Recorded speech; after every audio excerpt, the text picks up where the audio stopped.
sainteté. L'univers crie sa majesté. Chantons gloire et puissance, force et louange à l'agneau immolé. À l'agneau immolé. Les ténèbres ont reculé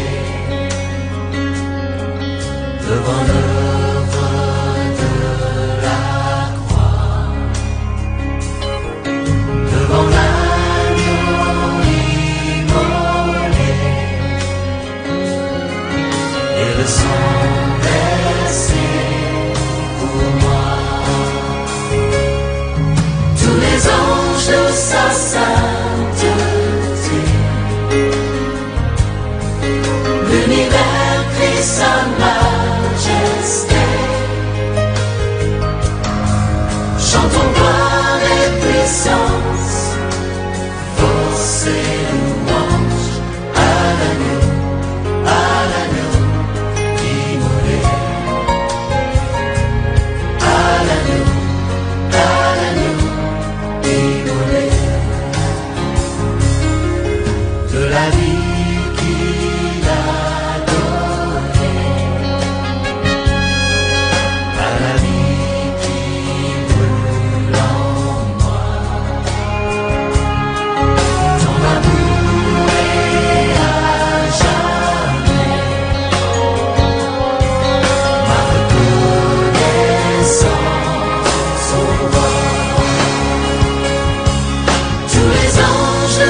Si vous avez votre Bible, je vais lire dans l'Apocalypse 11 et au verset 18.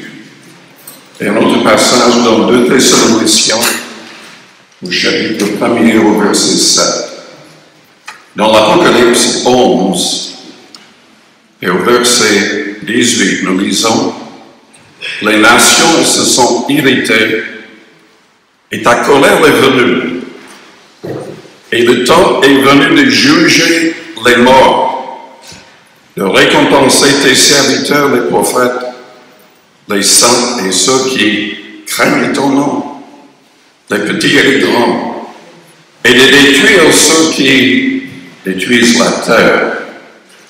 Dans 2 Thessaloniciens, au chapitre 1er au verset 7, nous lisons: le Seigneur Jésus apparaîtra du ciel avec les anges de sa puissance au milieu d'une flamme de feu pour punir ceux qui ne connaissent pas Dieu et ceux qui n'obéissent pas à l'évangile de notre Seigneur Jésus. Ils auront pour châtiment une ruine éternelle, loin de la face du Seigneur et de la gloire de sa force, lorsqu'il viendra pour être, en ce jour-là, glorifié dans ses saints et admiré dans tous ceux qui auront cru qu'à notre témoignage auprès de vous a été cru. C'est pourquoi aussi nous prions continuellement pour vous, afin que notre Dieu vous juge digne de la vocation et qu'il accomplisse par sa puissance tous les desseins bienveillants de sa bonté et l'œuvre de votre foi, pour que le nom de notre Seigneur Jésus soit glorifié en vous et que vous soyez glorifiés en lui, selon la grâce de notre Dieu et du Seigneur Jésus-Christ. Je voudrais parler ce soir de ce mot « juger ». Le mot est utilisé de toutes sortes de manières, mais la Bible présente déjà la réalité que ce n'est pas Dieu le Père qui va nous juger. C'est Jésus-Christ lui-même. Il a dit dans Jean chapitre 5 que le Père lui avait confié tout jugement, que le Père lui a donné le privilège de donner la vie éternelle aussi. Il en a parlé également dans Jean 10 et au verset 27. Il a dit: mes brebis connaissent ma voix, je les connais, elles me suivent et je leur donne la vie éternelle. C'est magnifique, mais nous qui croyons, nous avons déjà la vie éternelle en nous. Parce que le Saint-Esprit est en nous, c'est lui qui nous donne cette vie. Jésus-Christ jugera. Pierre l'a dit dans 1 Pierre, chapitre 4, verset 5. Il rend compte à celui qui est prêt à juger les vivants et les morts. Il parlait contre ceux qui persécutaient les chrétiens, qui les mettaient à mort. Pierre avait dit aussi dans Acte 10, au verset 42, quand il a été dirigé par le Saint-Esprit à entrer dans la maison de Corneille, qui était remplie de non-juifs. C'est là où tout le monde a été baptisé du Saint-Esprit avec le signe de parler en langue. Et ça s'est passé au milieu de son message. Qu'est-ce qu'il avait dit? Il avait dit au verset 42 dans le message, et juste après il commence à louer Dieu, à remercier Dieu.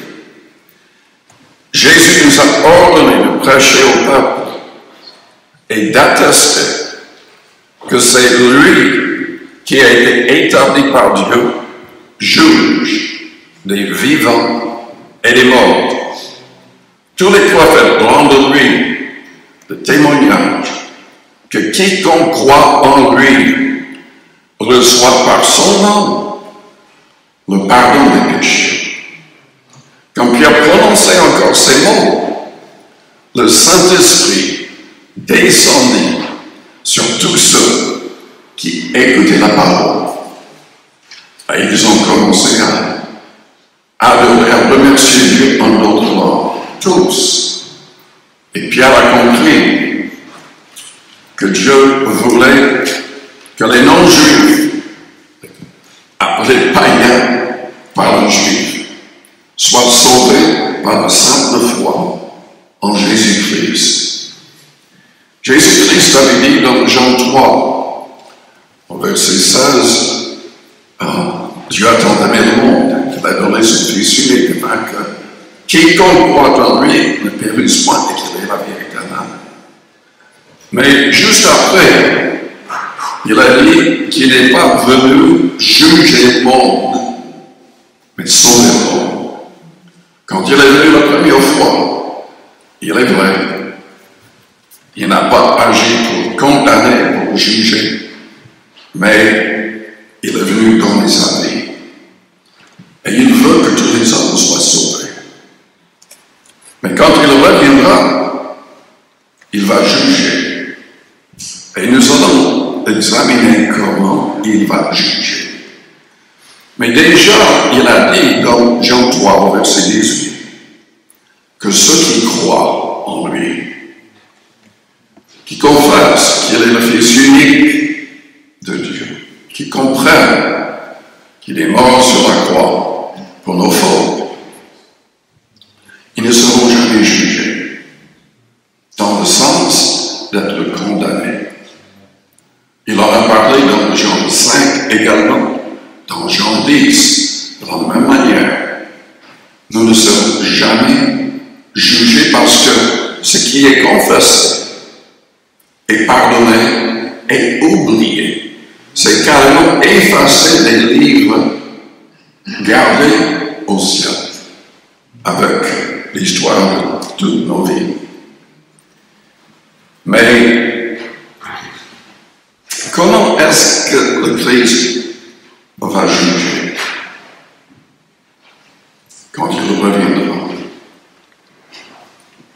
Je voulais dire que dans 1 Corinthiens 3, du verset 10 au verset 15, nos œuvres seront quand même jugées, afin que nous soyons récompensés ou pas. Tous qui seront présents pour ce jugement-là seront sauvés. Mais le passage indique que certaines personnes seront sauvés de justesse, il n'y aura pas de récompense. Mais ceux qui ont vraiment travaillé, se sont laissés vraiment conduire par son esprit, seront pleinement récompensés. Ceux qui donnent de manière sacrificielle seront récompensés. Le Seigneur a dit dans Matthieu 6, ne vous amassez pas des trésors sur terre, mais au ciel. Et il a expliqué que c'est en donnant pour aider les gens dans le besoin qu'on pourrait avoir un trésor dans le ciel. Mais comment est-ce que le Seigneur a jugé? Déjà dans Matthieu, au chapitre 25,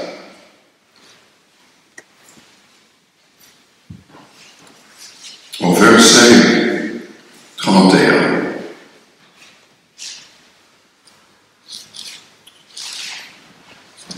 Lorsque le Fils de l'homme viendra dans sa gloire avec tous les anges, il s'assiera sur le trône de sa gloire. Toutes les nations seront assemblées devant lui.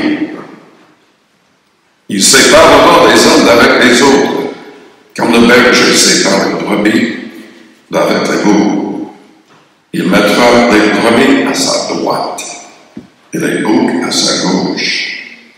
Alors le roi dira à ceux qui seront à sa droite, venez, vous qui êtes bénis de mon Père, prenez possession du royaume qui vous a été préparé dès la fondation du monde, car j'ai eu faim et vous m'avez donné à manger.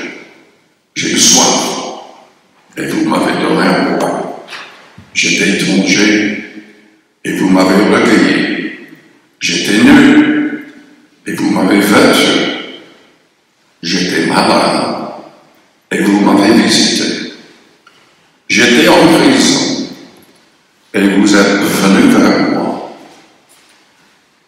Les justes lui répondront, Seigneur, quand avons-nous vu avoir faim? Vous connaissez l'histoire. C'est quand nous aidons les autres que c'est la même chose que si on le faisait pour le Christ. Il nous demande d'aider. Nous devons aider les gens à se convertir. Nous devons les aider dans tous les sens.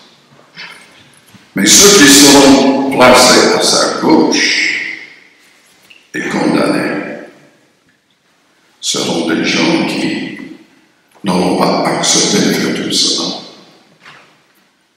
Des gens qui, enfin, il dit au verset 41.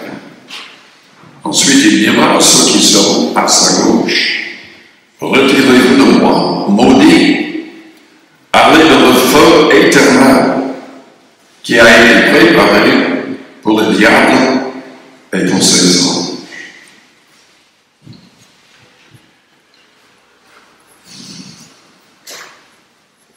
Au verset 45, il leur répondra, je vous le dis en vérité, toutes les fois que vous n'avez pas fait ces choses à l'un de ces plus petits, c'est à moi que vous ne les avez pas faites. Et ceux-ci iront au châtiment éternel, mais les justes à la vie éternelle.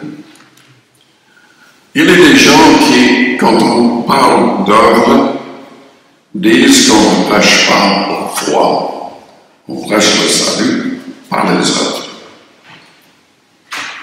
Mais la Bible dit dans Jacques, chapitre 2, que sans les œuvres, la foi est vaine. La foi n'est pas réelle. Celui qui a une vraie foi en Christ va accomplir ses œuvres. Parce qu'il a un plan pour chacun de nous. Il nous demande d'aider les autres. Si on ne le fait pas, on est dans la désobéissance. Et également dans Éphésiens 2, du verset 8 à 10, ceux qui prêchent le salut uniquement par la foi ne citent que la première partie. C'est sans les œuvres le salut.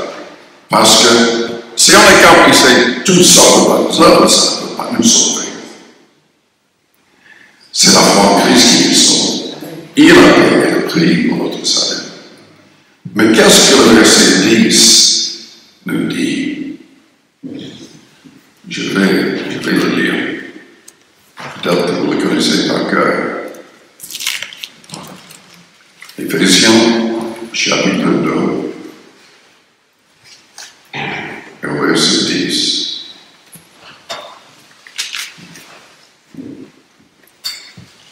Déjà, il a dit, c'est au verset 8, c'est par la grâce que vous êtes sauvés, qui signifie que nous ne méritons pas d'être sauvés. Nous sommes tous des pécheurs. Nous avons brisé ses lois. Nous avons une nature dépravée, à moins que le Seigneur nous change. Le diable nous pousse à la rébellion. Nous avons besoin de délivrance. Ce chapitre en parle.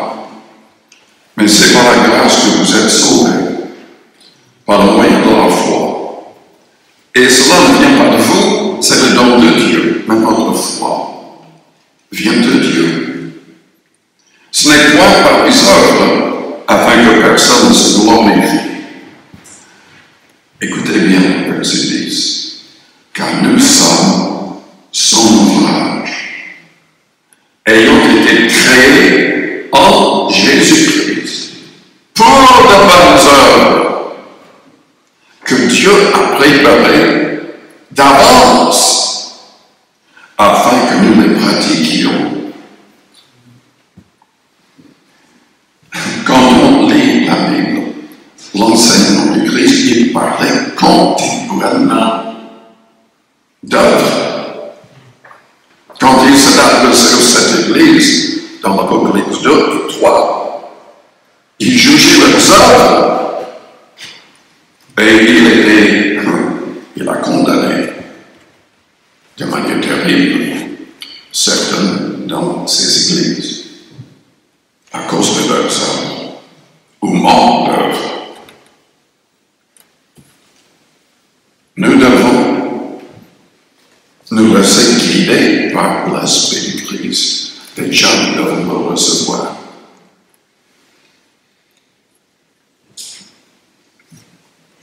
Il va juger. En fait, lisons dans l'Apocalypse. Lisons dans l'Apocalypse au chapitre 2 et 3.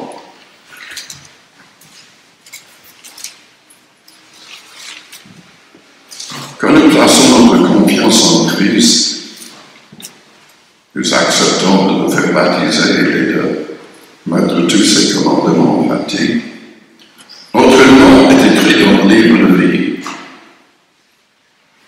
Mais quand nous lisons ces avertissements pour cette Église qui se trouvait dans ce qui est appelé la Turquie actuellement, le Christ a indiqué que notre nom pouvait être effacé du livre de vie si on ne le suit pas, si on décide de ne plus marcher selon ses commandements. Il s'est adressé à l'Église à Éphèse. L'Église commençait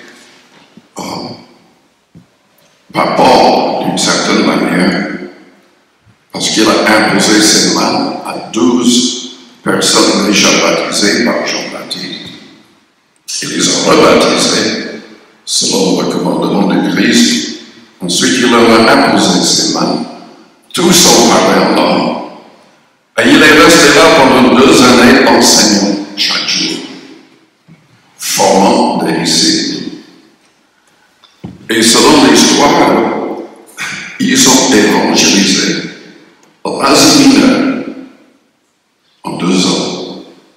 Pendant ces 2 années, ça ne veut pas dire que tout le monde s'est converti, mais tout le monde connaissait le message de l'Évangile, avait vu des miracles de toutes sortes.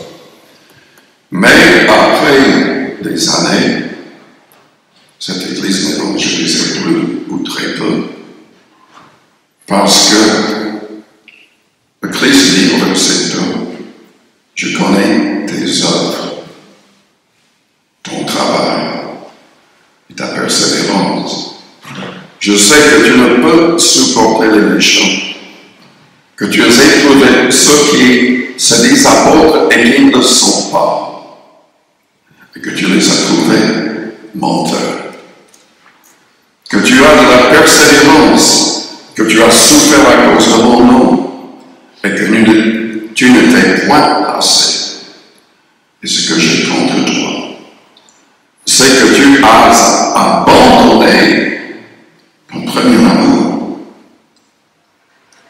Ils ont carrément, pour le Christ, abandonné le premier amour. Souviens-toi donc d'où tu es tombé, repens-toi et pratique tes premières œuvres. Sinon, je viendrai à toi et j'ôterai ton chandelier de sa place, à moins que tu ne te repens. En fait, il disait que l'Église serait fermée. Tu as pourtant ceci, c'est que tu hais les œuvres des Nicolaïtes, œuvres que je hais aussi. Que celui qui a les oreilles entende ce que l'Esprit dit aux églises. Et celui qui vaincra, je donnerai à manger de l'arbre de vie qui est dans le paradis de Dieu. Il a parlé à l'église de Smyrne qui était en wagon, mais il leur a dit quand même, ne crains pas ce que tu vas souffrir. Sois fidèle jusqu'à la mort et je te donnerai la couronne de vie. Celui qui vaincra n'aura pas à souffrir la seconde mort, c'est-à-dire les temps de feu.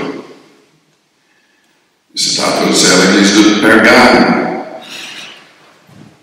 Chose étrange pour nous, le trône de Satan était à Pergame. Est-ce qu'il est vraiment habité par le diable? Nous n'avons pas de détails, mais Satan avait son trône à Pergame.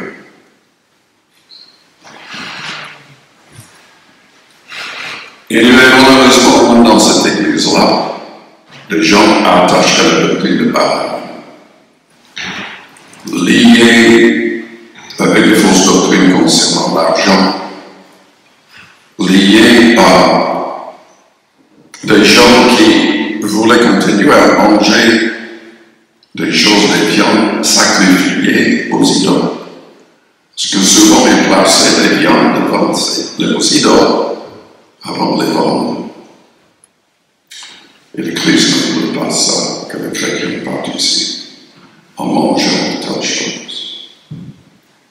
Et ils enseignaient carrément que ce n'était pas un péché d'être immoral sur le plan sexuel. Toute sexualité avant le mariage légal, c'est l'immoralité selon la Bible.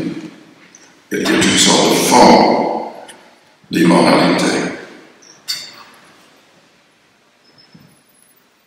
Aujourd'hui, nous avons de nombreux problèmes dans beaucoup d'églises, fausses églises. Il y a le problème de l'homosexualité qui est accepté.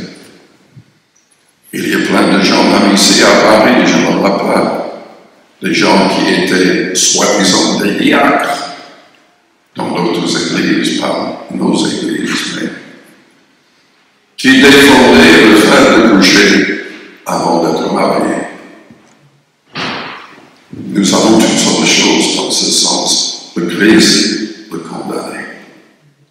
Et avertissait de telles églises. Au verset 18, il s'est adressé à l'église de Thyatire. De nouveau, au verset 19, qu'est-ce qu'il dit? Je connais tes œuvres, ton amour, ta foi, ton fidèle service, ta constance, et tes dernières œuvres plus nombreuses que les premières. Mais ce que j'ai contre toi, c'est que tu laisses la femme Jézabel, qui se dit prophétesse, enseigner et séduire mes serviteurs pour qu'ils se livrent à l'impudicité et qu'ils mangent des viandes sacrifiées aux idoles. L'impudicité, c'est la sexualité, l'immoralité. Qu'est-ce que nous avons aujourd'hui? Les églises protestantes au Canada, en France et en Belgique acceptent ce que la Bible appelle l'immoralité sexuelle. La personne qui dirige tout ça au Canada est une femme couverte d'un tatouage, lesbienne, mariée à une femme. Et elle est responsable de toutes ces soi-disant églises là-bas. des gens qui fréquentent de telles fausses églises. Le Christ n'acceptera jamais cela. Qu'est-ce qu'il a dit? C'est le Christ qui parle. Il y a des gens qui pensent qu'enfin le Christ va accepter tout et tous. C'est complètement faux. Je lui ai donné du temps afin qu'elle se repente. Elle ne veut pas se repentir de son impudicité. Voici, je vais la jeter sur un lit et envoyer une grande tribulation à ceux qui commettent l'adultère avec elle, à moins qu'ils ne se repentent de leurs œuvres. Je ferai mourir de mort ses enfants. Et toutes les églises connaîtront que je suis celui qui sont les rois et les cœurs. Je vous rendrai à chacun selon vos œuvres.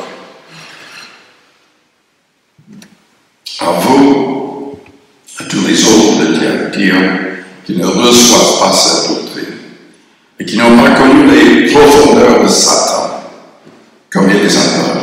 Je vous dis, je ne mets pas sur d'autres femmes. Seulement, ce que vous avez pour retenir jusqu'à ce que je vienne. Celui qui vaincra, écoutez bien, qui gardera jusqu'à la fin mes œuvres. Mes œuvres. Il y a des gens qui confondent le fait de... Il y a des gens qui veulent atteindre le ciel par leurs propres œuvres. Nos œuvres ne peuvent pas nous sauver. Mais il y a les œuvres du Christ que nous devons mettre en action. Nous devons lui obéir. Tout simplement. C'est l'obéissance. L'église de Sardes, tu passes pour être vivant, tu es mort. Sois vigilant à affermir le bras qui est prêt de mourir, car je n'ai pas trouvé tes œuvres parfaites devant mon Dieu. Rappelle-toi donc comment tu as reçu et entendu et garde et repens-toi. Si tu ne veilles pas, je viendrai comme un voleur et tu ne sauras pas à quelle heure je viendrai sur toi. Cependant, tu as à ça quelques hommes qui n'ont pas souillé leur vêtements. Ils marcheront avec moi en vêtements blancs parce qu'ils en sont dignes. Celui qui vaincra sera revêtu aussi de vêtements blancs. Écoutez bien, je n'effacerai point son nom du livre de vie. Et je confesserai son nom devant mon Père et devant ses anges. De l'église de Philadelphie. Je connais tes œuvres, verset 8. Cette église était en règle. Il a dit au verset 11, je viens bientôt, retiens ce que tu as, afin que personne ne prenne ta couronne. L'église de la Odyssée croyait être en règle. Disait, je suis riche, je me suis enrichi, je n'ai besoin de rien. Mais tu ne sais pas que tu es malheureux, misérable, pauvre, aveugle et nul. Et donc tu sais le toi, il a dit au verset 19. Celui qui vaincra, je le ferai asseoir avec moi sur mon trône, comme moi j'ai vaincu et me suis assis avec mon Père sur son trône. Que celui qui a les oreilles entende ce que l'Esprit dit aux églises. Oui, le Christ va juger. Mais il nous demande de ne pas juger. En tout cas, dans le sens d'imaginer ce qui motive les autres. Matthieu chapitre 5, il en a parlé. Mais Romains au chapitre 2 en parle. Paul dit pour qui jugez les autres, vous faites les mêmes choses. Et il est vrai, c'est fou parfois. Comme les gens peut-être aveuglés par le diable, aveuglés par leur propre péché. Je pense à des croyants, il y a des années, des responsables de l'Église. Et il est vrai qu'il y avait un responsable qui est tombé dans le péché avec une femme. Mais il s'est repenti, il a été rétabli. Mais un autre, un évangéliste, l'a dénoncé publiquement, même à la télé. Et lui-même faisait des choses pires quand il disait tout ça. Et c'était quelqu'un qui touchait des millions de personnes à la terre, dans le monde entier. Ne devons pas juger, surtout pas les gens du monde. C'est à Dieu de les juger. Nous devons prier pour les gens du monde. Nous devons aimer même nos ennemis. Il faut vraiment prier que Dieu les sauve. Mais nous devons, selon 1 Corinthiens 5, juger certaines choses dans les églises. C'est-à-dire que si quelqu'un est impudique, comme les gens que l'Église a mentionnés, les responsables des églises doivent agir. Nous ne pouvons pas permettre que les gens continuent à venir s'ils ne se mettent pas en règle, s'ils ne renoncent pas à l'immoralité sexuelle. Si quelqu'un est outrageux, ne fait que d'insulter d'autres, nous ne pouvons pas permettre cela, que ça continue. On doit agir pour que les gens se repentent, on leur donne le temps, comme le Christ donnait du temps, puis se repentent. Et s'il n'y a pas de repentance, on doit carrément les exclure des assemblées. 1 Corinthiens 5 en parle. Il y a plusieurs autres choses mentionnées qui sont graves et qui ne peuvent pas continuer. Parmi les gens qui se disent chrétiens, on ne peut pas garder tout le monde dans une église qui ne se met, s'il ne se met pas en règle. Nous devons donc juger, mais le Christ a expliqué dans Matthieu 18 que si nous voyons quelqu'un qui a péché, déjà Jean dit dans 1 Jean 5 que nous devons prier pour que Dieu donne la vie à la personne qui vit dans le péché en tant que croyant et que le Seigneur les délivre. Mais selon le Christ dans Matthieu 18, nous devons aussi les voir dans le privé et leur parler du problème. Parfois, la personne péché contre nous, et donc nous devons agir avec humilité et amour. Si ça ne marche pas en privé, on doit essayer une seconde fois avec 2 témoins. Si ça ne marche pas, on doit le dire aux responsables qui vont trancher. Selon Luc 22, les disciples du Christ vont juger les 12 de l'Église. Paul a dit que les croyants, je ne sais pas s'ils se réfèrent uniquement aux apôtres ou à d'autres personnes, mais il a dit que nous allons juger même les anges. Dans Luc 22, au verset 27, il a dit, car quel est le plus grand? Celui qui est à table ou celui qui sert? N'est-ce pas celui qui est à table? Et moi, cependant, je suis au milieu de vous comme celui qui sert. Il veut que nous soyons comme lui, qu'on ne cherche pas à dominer sur les autres ou à te servir, mais qu'on soit des serviteurs, des servantes. Vous êtes ceux qui avez persévéré avec moi dans les épreuves.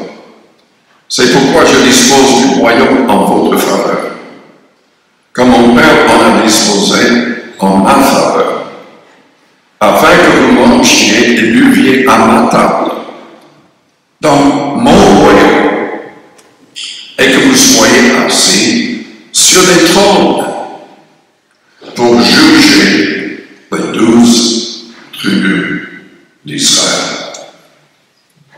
Dans l'Apocalypse 20, au verset 4, je vis des trônes, et à ceux qui s'y assirent, je donnais le pouvoir de juger.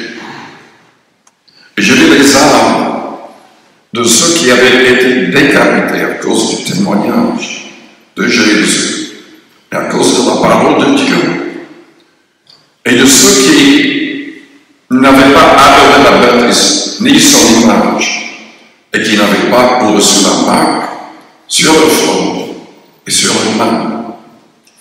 Ils revinrent à la vie et ils régnèrent avec Christ pendant 1000 ans. Vous savez, nous ne devions pas juger les gens du monde en dehors de l'Église. Nous devons prier pour eux. Nous ne devons pas nous mettre en colère contre toutes leurs actions. Il faut prier pour eux, que le Seigneur les délivre de tout ça. Comme j'ai déjà dit dans l'Église, selon Corinthiens 5, nous devons agir pour que certains péchés ne soient pas parmi les gens qui se disent chrétiens dans l'Église. Et ce qui est le plus important, c'est que nous nous jugions nous-mêmes. Nous parlons souvent de la Sainte Seine, de 1 Corinthiens 11. Mais dans cette église à Corinthe, ils étaient divisés. Ils se critiquaient. Il y avait un manque d'amour, il y avait un mépris pour les pauvres. Les gens ne partageaient pas avec les pauvres. Et Dieu a jugé. Il y avait beaucoup d'infirmes, de malades et de morts. Dieu a agi contre ces gens dans cette église à cause de leurs mauvaises œuvres, à cause de leurs mauvaises attitudes et actions envers les autres.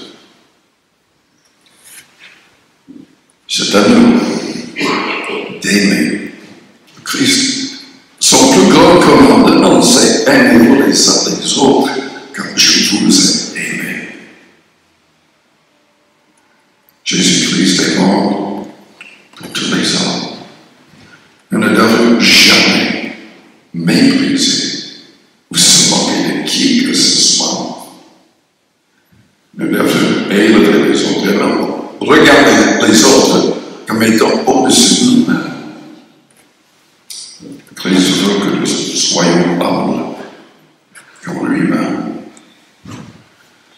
Avant de participer à la Sainte Seine, et même chaque jour, nous devrions analyser nos cœurs et nos vies et confesser nos péchés au Seigneur.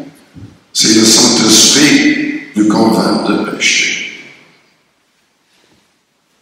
Si nous confessons nos péchés, il est fidèle et juste pour nous les pardonner et pour nous purifier de toute iniquité.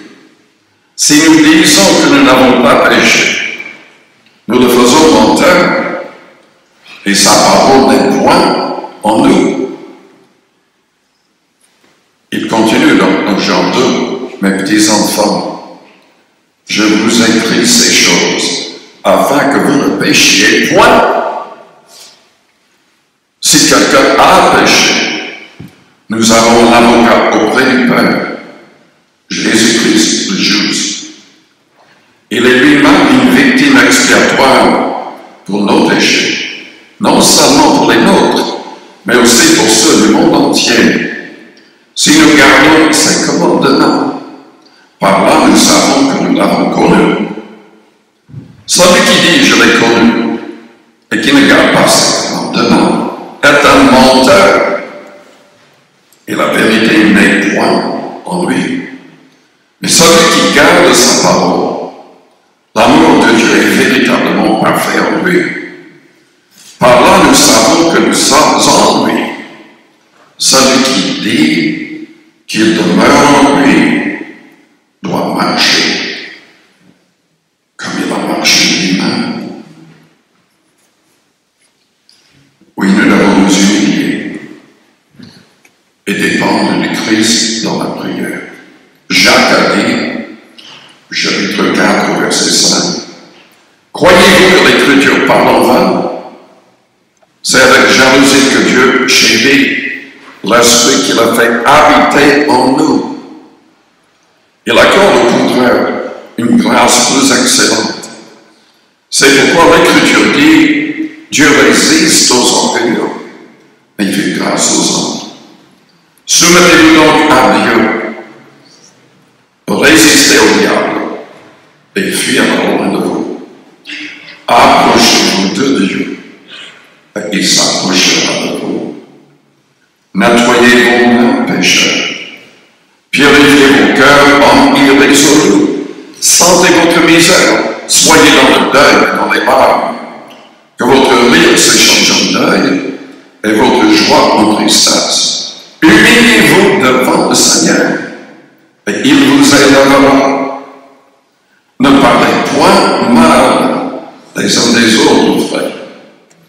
Celui qui parle mal d'un frère ou qui juge son frère parle mal de la loi et juge la loi.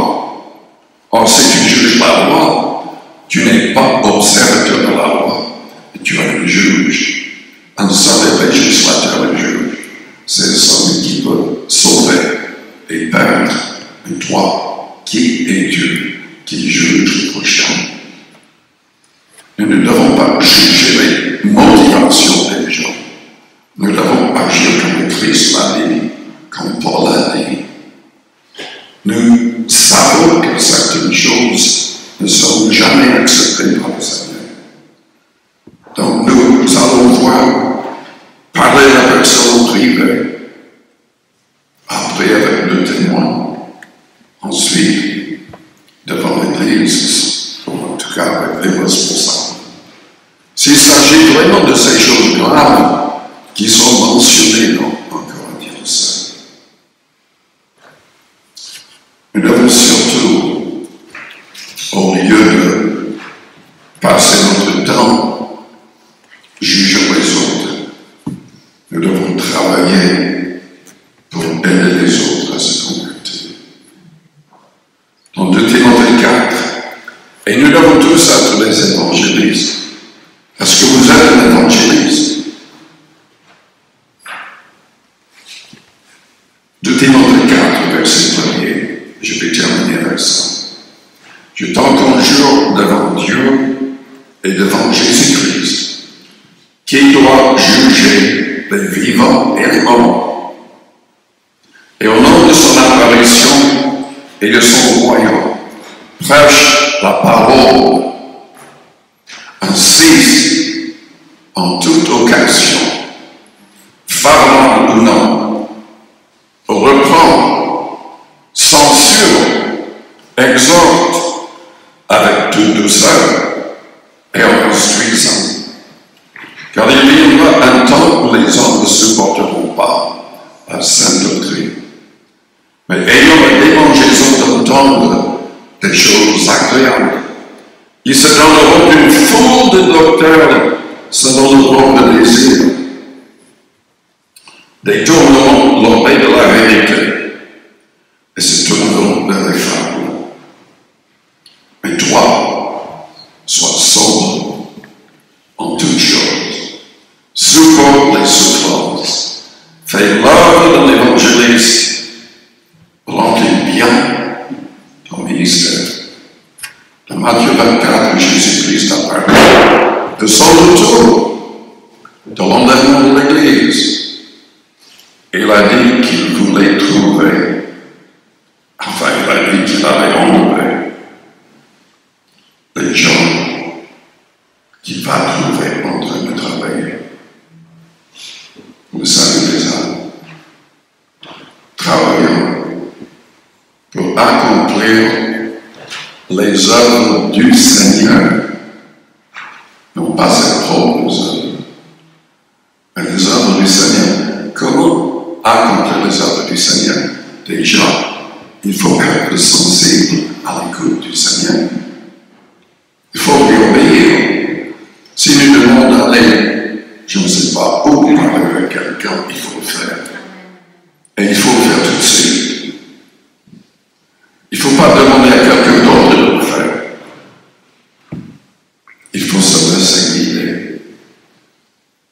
Le Seigneur peut nous pousser à aider quelqu'un financièrement, avec beaucoup. Il faut faire ce qu'il nous demande. Il faut être sensible à sa voix. Il a dit, mes brebis entendent ma voix. Je les connais. Je leur donne la vie éternelle. Père Céleste, je te remercie pour ta parole. Que cette parole soit au fond de nos cœurs. Que cette parole soit au fond de nos cœurs. Seigneur, que les personnes qui ont écouté ce message et qui vont l'écouter peut-être par l'Internet, que toutes ces personnes deviennent de vrais disciples, confessant et abandonnant tout péché, marchant selon tous tes commandements. Si vous voulez être un disciple de Christ, élevez vos mains vers le ciel et dites-le lui. Dites-le lui. Si vous êtes malade ce soir, élevez vos mains vers Christ et dites-lui, je sais que tu m'aimes, tu peux me guérir. Tu peux me protéger. Tu peux me guérir. Père Céleste, tu vois toutes les personnes qui élèvent les mains, qui veulent être le vrai disciple. Délivre-les du mal. Délivre-les de tout esprit mauvais. Que les malades soient guéris à l'instant même. Fais grâce. Remplis-nous aussi de la plénitude du Saint-Esprit, de la plénitude de ton amour. Sans toi, nous n'avons rien fait. Mais avec toi, tout est possible. Et nous allons voir ensemble et remercions le Seigneur. Alléluia. Alléluia. Alléluia. Adorons le Seigneur. Non pas dans le silence, élevez votre voix. Et adorez le Seigneur. Remerciez le Seigneur. Donnez-lui votre cœur. Donnez-lui votre vie. Demandez-lui de vous rendre sensible. Pour connaître sa voix et pour lui obéir. Afin d'accomplir ses œuvres sur terre. Les œuvres qu'il a préparées d'avance pour que nous les accomplissions. Seigneur, fais de chaque personne ton ouvrage. Car nous ne pouvons pas être le vrai chrétien sans que tu nous transformes, sans que tu nous protèges. Au nom de Jésus-Christ de Nazareth, accomplis les grandes choses dans notre vie. Face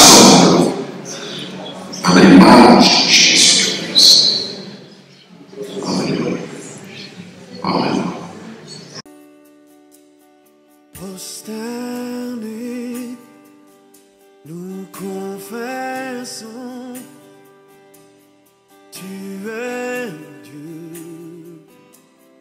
En ce lieu prosterné, nous confessons, tu es Dieu. En ce lieu prosterné, nous confessons, tu es Dieu. En ce lieu prosterné, nous confessons, tu es Dieu. En ce lieu, je m'attends à toi, tu es tout pour moi, éclairé de ta présence, prosterné. Adorons, prosterné, Prosterné, nous confessons, tu es Dieu. En ce lieu, prosterné, prosterné, devant le roi, nous confessons, tu es Dieu.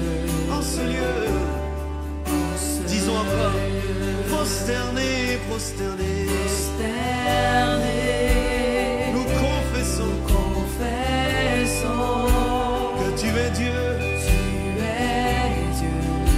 En ce lieu, En ce lieu, prosterné devant toi, prosterné, devant ta majesté, nous confessons que tu es Dieu. tu es Dieu. En ce lieu, En ce dis-lui, lieu, je m'attends à toi. Je m'attends à toi. Tu es tout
tout pour moi. Éclairé de ta présence, prosterné, adorons, prosterné.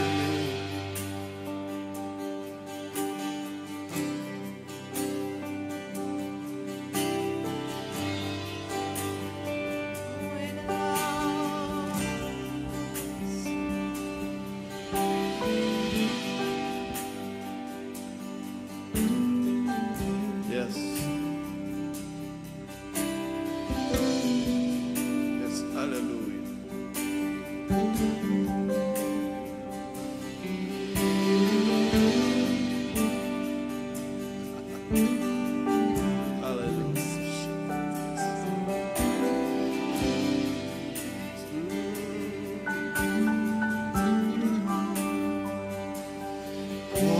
Concerné, adorons Yahweh.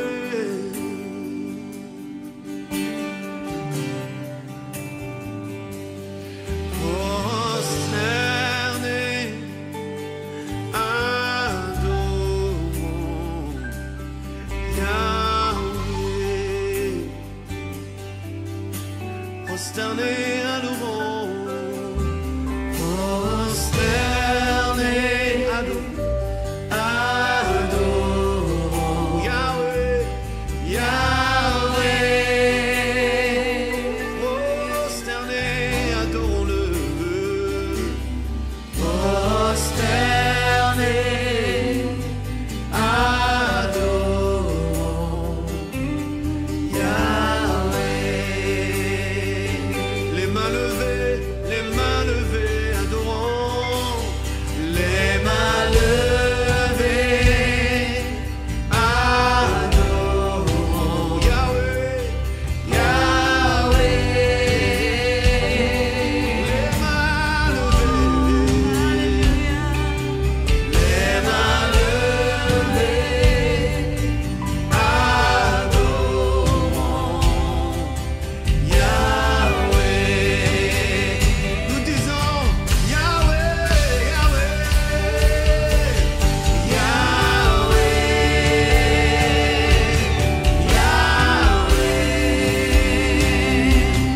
Yahweh, Yahweh, nous chantons son nom. Yahweh, Yahweh,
Dans Corinthiens, au chapitre 11, je vais lire à partir du verset 23.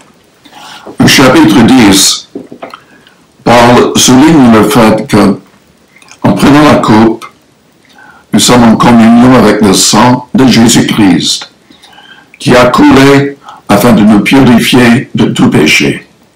Le pain que nous rompons nous met en communion avec le corps du Christ, qui a été brisé pour nous, meurtri pour nous. Nous devons toujours examiner nos cœurs être sûr que nous sommes pleinement en règle avec Dieu avant de participer. Parce que selon 1 Corinthiens 11, dans l'église à Corinthe, parce qu'il y avait plein de gens qui se disaient chrétiens, mais qui n'étaient pas du tout en règle, des gens qui causaient des divisions, qui se querellaient, qui méprisaient d'autres, qui méprisaient surtout les pauvres parfois, quand ils avaient des repas en commun. Ils ne partageaient pas ce qu'ils avaient. Il y avait même des gens qui s'enivraient pendant ces repas. Et Paul a condamné tout cela. Et il a expliqué que c'était la raison pour laquelle dans cette église, il y avait beaucoup de malades, beaucoup d'infirmes et beaucoup de morts. Dieu ne supporte pas de telles choses dans son église. Et quand nous devenons de vrais chrétiens, nous devons faire le maximum pour réparer les torts de notre vie avant de se convertir. Nous devons demander pardon, non pas uniquement à Dieu, mais aux hommes que nous avons offensés. Et nous devons pardonner même aux gens qui ne demandent pas pardon. Nous devons aimer nos ennemis. Nous devons leur faire du bien. Nous devons surtout prier pour eux, pour qu'ils se convertissent et changent de vie, comme nous l'avons fait. Si votre vie est en règle, participez avec nous, avec la Sainte Seine, car il y a une bénédiction dans le fait de prendre la Sainte Seine. Et Jésus l'a ordonné. J'ai reçu du Seigneur ce que je vous ai enseigné. C'est que le Seigneur Jésus, dans la nuit où il fut livré, prit du pain, et après avoir rendu grâce, le rompit et dit, « Ceci est mon corps qui est rompu pour vous. Faites ceci en mémoire de moi. » De même, après avoir soupé, il prit la coupe et dit, « Cette coupe est la nouvelle alliance en mon sang. Faites ceci en mémoire de moi, toutes les fois que vous en boirez, car toutes les fois que vous mangez ce pain et que vous buvez cette coupe, vous annoncez la mort du Seigneur jusqu'à ce qu'il vienne. »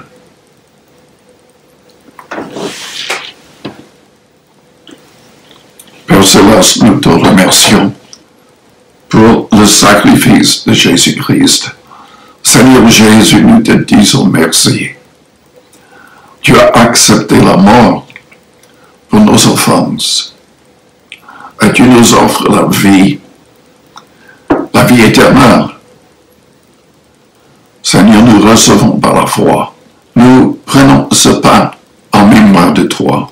Nous prenons cette coupe en mémoire de toi. Ton corps a été meurtri. Ton sang a coulé pour que nous ayons la vie éternelle, pour que nos péchés soient effacés. Purifie-nous entièrement. Aide-nous à devenir chaque jour un peu plus comme toi, en pureté, en amour, obéissant pleinement, se laissant guider par ton esprit. Mangeons ensemble le pain et recevons la force du Seigneur.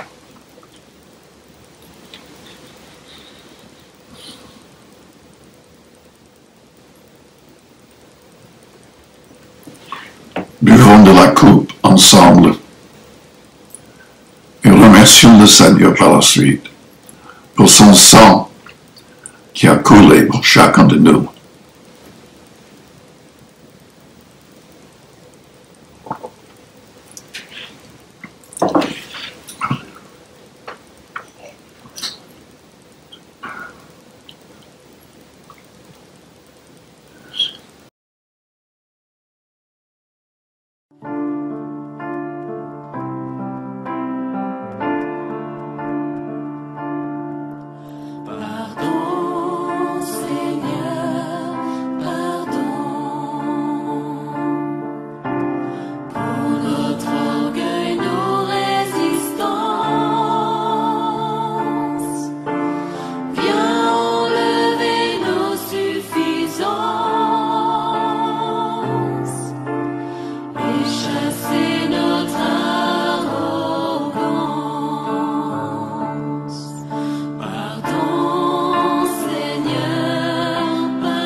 Tu étais là dès la création, Fils unique du Dieu très haut.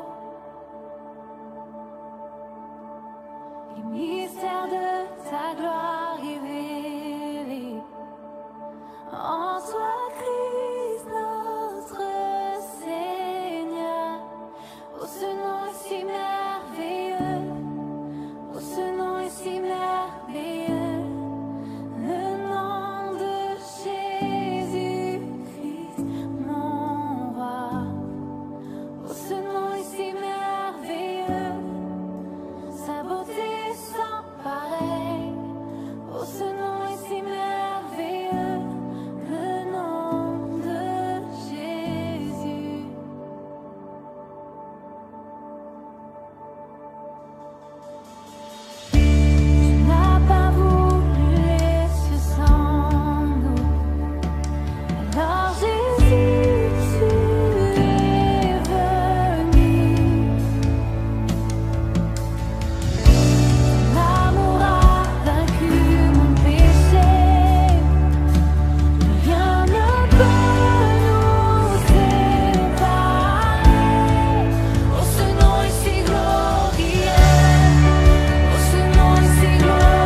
déclare ensemble, car tu es bon en tout temps.